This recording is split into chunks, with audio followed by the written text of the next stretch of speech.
Martin, non-attached. The floor is yours. Nouvelle élue, je n'entends qu'une litanie de vœux pieux. Le chômage, l'emploi des jeunes, le travail des femmes et des seniors, la pauvreté et les sans-abri. La belle affaire, mais que veut faire l'Europe? Une nouvelle définition de la stratégie 2020, dont on mesure pourtant les résultats désastreux, l'imposition de nouveaux indicateurs accompagnés de rapports nationaux de plus en plus tatillons, l'idée même d'exclure l'investissement social du calcul des déficits nationaux, 21 millions d'euros supplémentaires suivant les recommandations de l'OIT, à qui, comment, pourquoi faire, une goutte d'eau.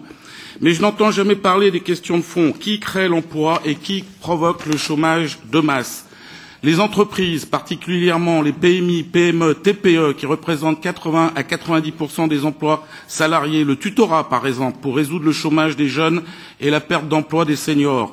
La mondialisation, le libéralisme débridé, la financiarisation de notre système économique, cause principale de ce chômage de masse, le patriotisme économique pour relancer la consommation interne et donc la production, enfin un protectionnisme raisonné et intelligent pour lutter contre ces produits low cost qui ruinent nos productions agroalimentaires et industrielles.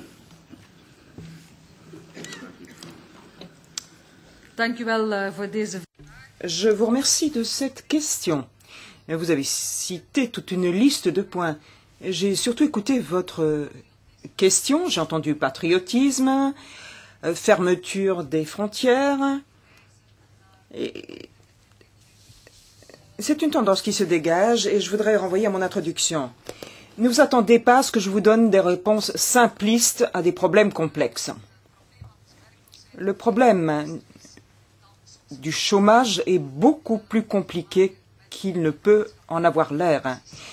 Il est dû à une société en transition, à la mondialisation. Il y a des innovations technologiques, informatiques, mais qui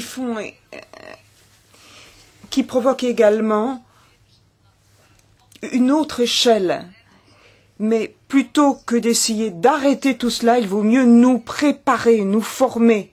Voilà le défi que je souhaiterais relever, veiller à ce que nous soyons préparés aux changements, aux modifications, aux adaptations, qu'on investisse dans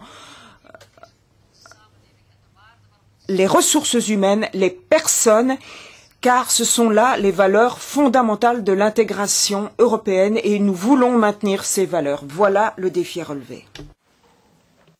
Thank you. Merci beaucoup.